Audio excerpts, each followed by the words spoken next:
What is up, sports freaks? We're gonna talk about some football, and we're gonna talk about some Packer football in particular.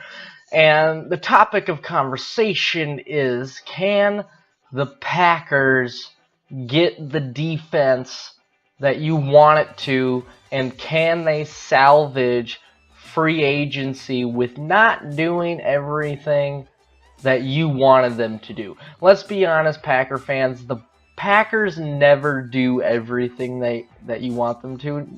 No team ever does everything that you want to in your respected fan base. But the Packers in particular, the Packers are a little different this year. New GM, we're scarred by Ted Thompson. We don't know what to think of Ted Thompson and his successor, Brian Gutekunst. I will say I do think Brian Gutekunst has done more than Ted Thompson would have done, especially because he made the day one moves that we're not used to. Ted Thompson would wait until day 3, day 4, and we're all scarred by the fact that he brought in Martellus Bennett last year on this ridiculous deal, and Martellus Bennett was like, the doctor told me that I could play, and I told him that I couldn't play, so I'm going to blame it all on him, and I'm going to throw him under the bus, and I'm going to make an innocent man look terrible.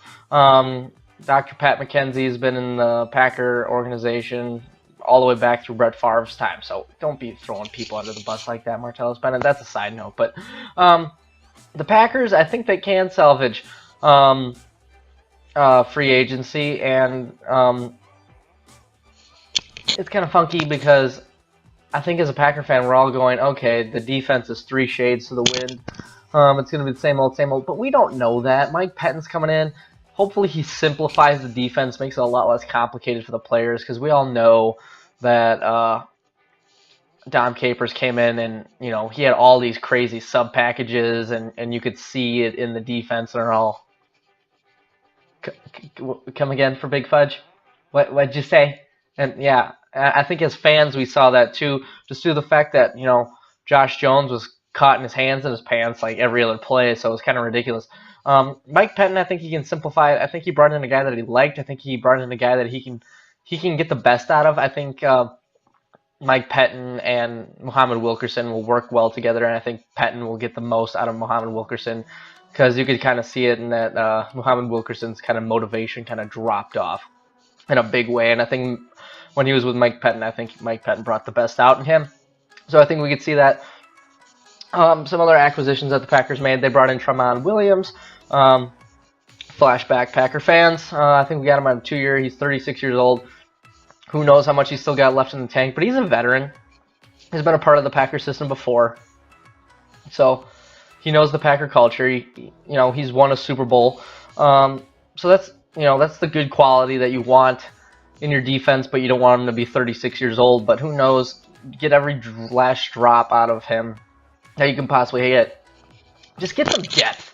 Get a ridiculous amount of depth in bringing the veterans. Lots of competition, and just get them to blend with the younger guys. Pass on some of the notes, some of the the wise words, how to play in big games, and you can get a lot of that out of Tramon Williams, just due to the fact that he won a Super Bowl. We also brought back Vaughn House on a 1-year deal, another veteran. He was a part of the Packers last year in the crappy secondary. He was banged up. He broke his back in the later half of the season. So hopefully he's back to form and he can play. And, this is a guy that you're going to get on a 1-year deal that's super cheap and, could end up paying off big dividends later down the road, depending on injuries. And as we know with the Packers, there's always injuries. So hopefully he's one of the people that doesn't get injured. And hopefully the secondary is an area where we can make some strides in, because the Packers desperately need it.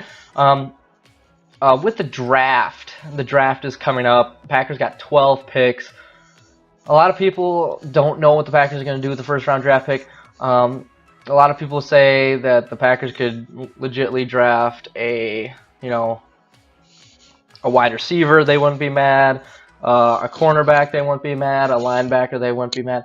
Packers could really draft a whole bunch of different areas and nobody would be mad, because there's literally so many holes in the Packers. And if they drafted a wide receiver, I would kind of be a little fuzzy about it, but I'd be all right. I'd rather see the draft pick go to the defensive end.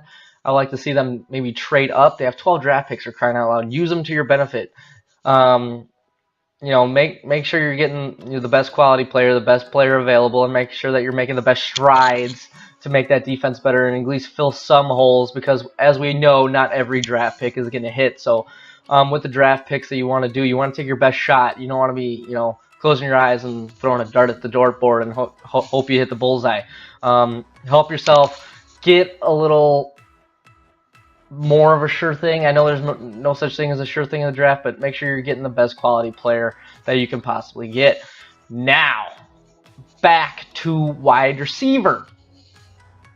A lot of people out there in Green Bay Packer land are going, get Dez Bryant, get Dez Bryant. And I'm not saying that's a bad move, but you have to get him at the right price, guys. You got to realize that Aaron Rodgers is still out there, still unsigned.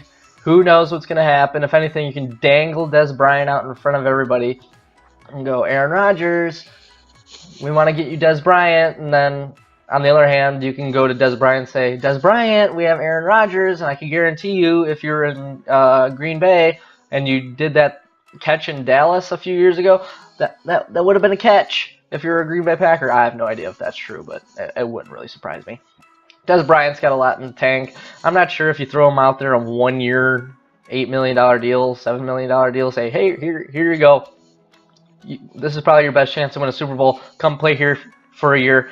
Play with the best quarterback, and then next year go out and try to get that 3-year deal, get that last big payday of your career before everything goes to hell in a handbasket and you're old and nobody wants to touch you with a 10-foot pole, because he is 29 and that is coming up very quickly, because you tend to see that big steep decline as soon as players hit 30.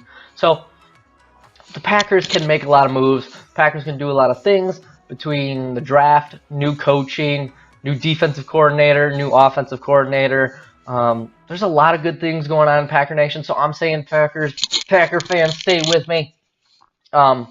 As we all know, when you got a quarterback like Aaron Rodgers, you got to make the most of the time, especially because he's getting older and because of that contract. You want to make sure that you're making all the right moves to say, okay, we're going to put every piece that we possibly can around you to win a Super Bowl, so let's do it.